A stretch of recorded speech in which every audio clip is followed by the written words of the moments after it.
What does a dance craze about skeletons on TikTok and a 98-year-old woman wearing a ski mask in a mosh pit have in common? Want to find out?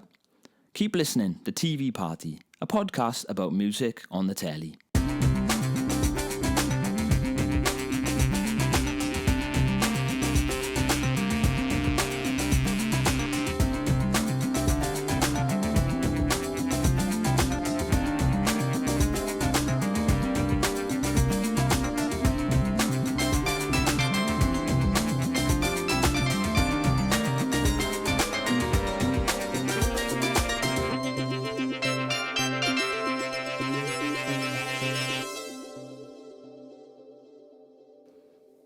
Hello, welcome to TV Party, a podcast about the humble TV show theme song. Now today, in this age of streaming television, no matter what's on the screen, it's likely that those opening credits, well, you might be texting somebody, posting something on Twitter, or, thanks to Netflix's skip credits feature, you could be ignoring the title sequence altogether. But when I was growing up in the 80s and 90s, before Netflix and everything else, the theme song to any show had to grab your attention, and when it did, you were hooked. The joy of getting comfy on your sofa at 5:30 on a Tuesday and hearing this. I'd like to take a minute, just sit right there. I'll tell you how I became the prince of a town called Bel Air. Or this.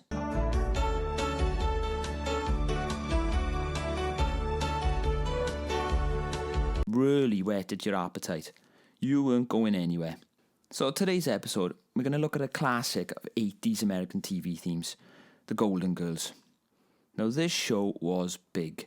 It ran from 1985 to 1992, and it's about 4 older women who live together in sunny Florida. There's the man-hungry Blanche, protective Beatrice, wisecracking Sophia, and sweet and innocent Rose. Now I can't say I was a big fan of The Golden Girls, but the theme song is awesome. And here it is in all its glory.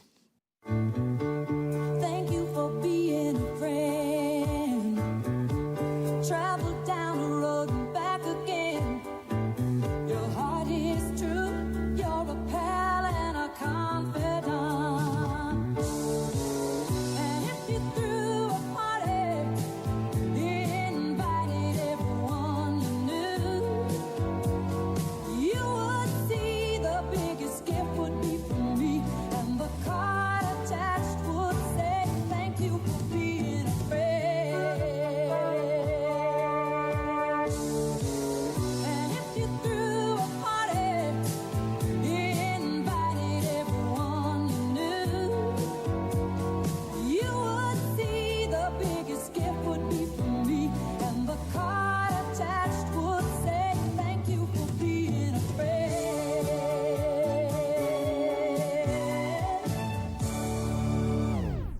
I really like this theme song. It's really warm and sunny. If you've seen the title sequence, it's kind of this overhead shot of Florida, and it gets across the kind of friendship that these people had, their ups and downs, the laughter, the tears, the joy, the pain. It's all wrapped up in this song. Now, I was surprised to learn that it wasn't actually commissioned especially for the song. The song actually existed as a song written by a chap called Andrew Gold. And the original version of Thank You for Being a Friend was written and recorded by Andrew Gold. He's best known for his other songs, Lonely Boy and Never Let Her Slip Away. Now, I would highly recommend you checking those out on Spotify because they are awesome as well. He's also the guy who wrote this track, which bizarrely ended up being a TikTok dance craze. Spooky, scary skeletons and shivers down your spine.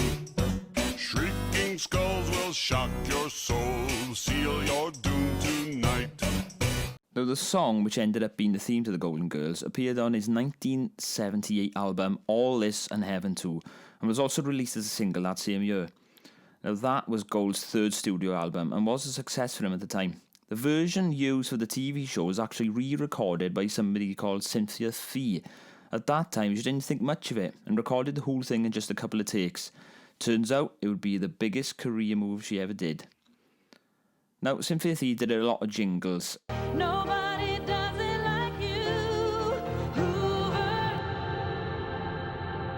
In some way, her voice kind of suits the track. I think if they'd used Andrew Gold's original version, I don't think it would have quite had the same impact. It's kind of cheesy, it's just really feel-good sort of music. Now, Thank You for Being a Friend wasn't the first choice the producers wanted.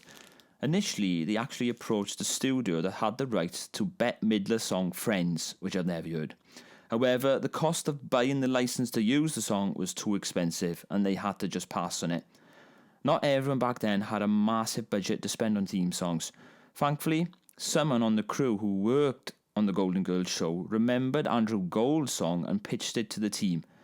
Licensing that song wasn't as expensive, so they went for it, and they had Cynthia Feed do her recording of the track. Now, a bit of some bizarre facts about the song. A chap called Elliot Glazer currently holds a world record for reciting the lyrics to the theme song the most times while the actual song plays. In other words, during the duration of the theme song, this man recited the lyrics really fast 4 times, and no one else has beaten him. Now, why you would want to even try to attempt to do that world record, I have no idea, but it's a world record, so all the power to the guy. And Betty White, who played Sweet and Innocent Rose from the show, ended up in a mosh pit wearing a ski mask whilst a wedding band did a death metal version of the song on Saturday Night Live. You'll always be my sisters. Always.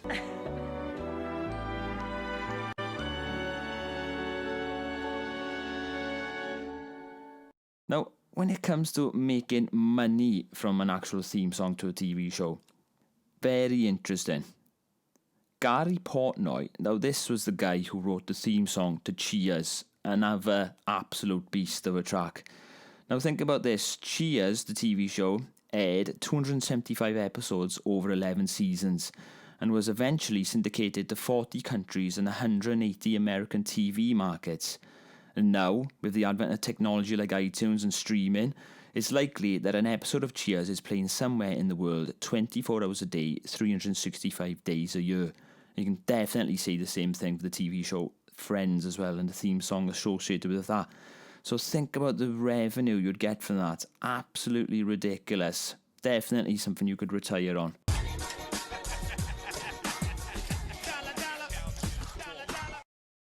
Now, a good theme song gets injected into the pop culture bloodstream, and once it's in there, it never leaves. Another legend who wrote a lot of amazing TV show theme songs was a guy called Mike Post. Now check out this guy's resume. The A-Team, NYPD Blue, The Rockford Files, LA Law, Quantum Leap, Magnum P.I. and Hill Street Blues. Now, to quote Mike Post, I'm not going to put on an accent, but he basically put it like this.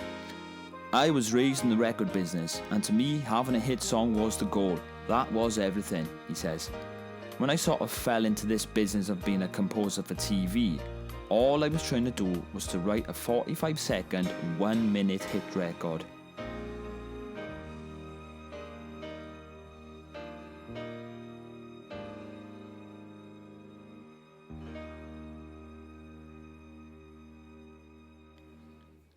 Now, at the turn of the millennium, the pressure was on to make money from advertising.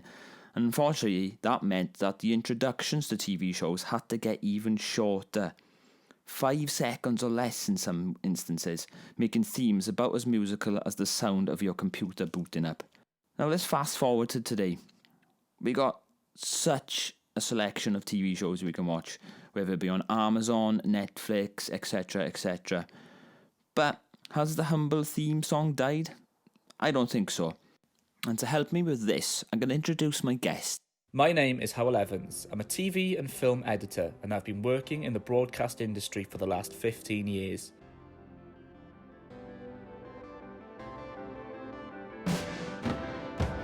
I work mainly in documentary. I've edited shows for the BBC, Amazon Prime, Channel 4, CBS, and many others.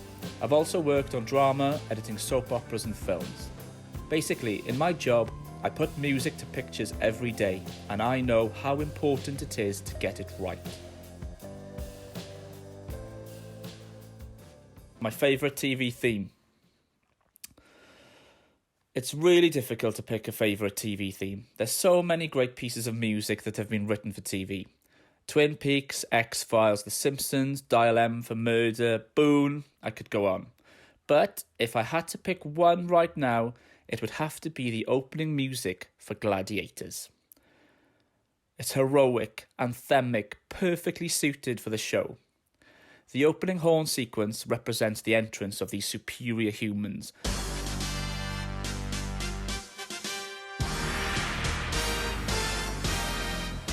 Much like the gladiators of Roman times. Then the guitars crash into classic rock riffs that wouldn't be out of place in any Whitesnake or Poison track. It's very reminiscent of classic 80s rock, energetic, melodic, and driven. Now, the lyrics also add a dangerous quality to the song, literally telling the viewer directly to enter at your own risk.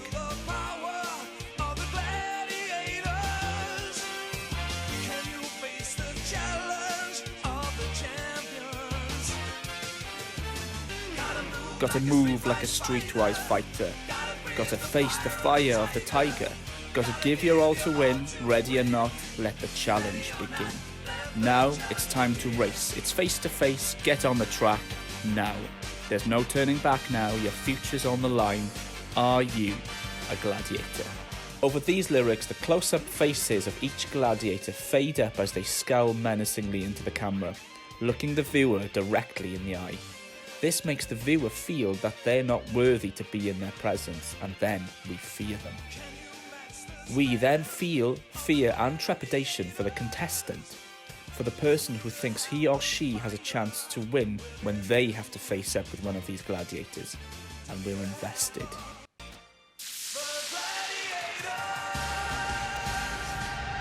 What makes a good TV theme? A good theme song has the ability to transport you into the world of the show itself. There's a kind of mental line that the viewer crosses during the opening of a show that takes us from our lives to the fictional world. Much like the transition between walking and running, it gives the viewer a chance to settle into the pace of the incoming reality.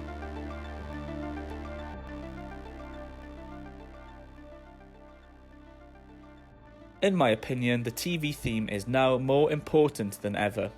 With so many shows out there at the moment, a good theme tune is a great way to stand out from the crowd.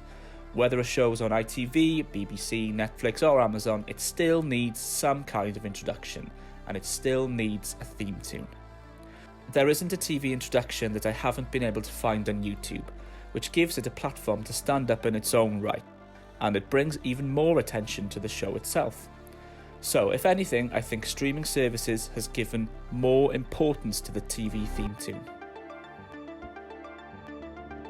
There's a kind of mental line that the viewer crosses during the opening of a show that takes us from our lives to the fictional world. There's a kind of mental line that the viewer crosses during the opening of a show that takes us from our lives to the fictional world. There's a kind of mental line that the viewer crosses during the opening of a show that takes us from our lives to the fictional world. There's a kind of mental line that the viewer crosses during the opening of a show that takes us from our lives to the fictional world. There's a kind of mental crosses during the opening of the show that takes us from our lives to the fictional world. There's a kind of mental line that the viewer crosses during the opening of the show that takes us from our lives to the fictional world.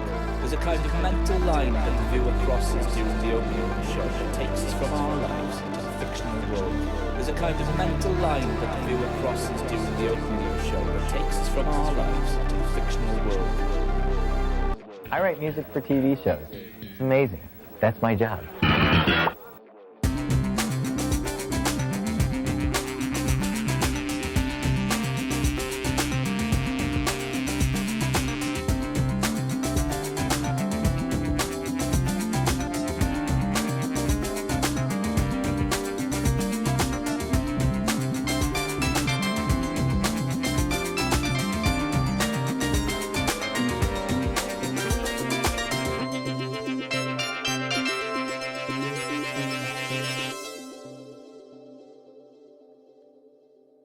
TV Party was a Kaleidoscope production for Swansea and was produced by Rodri Thomas.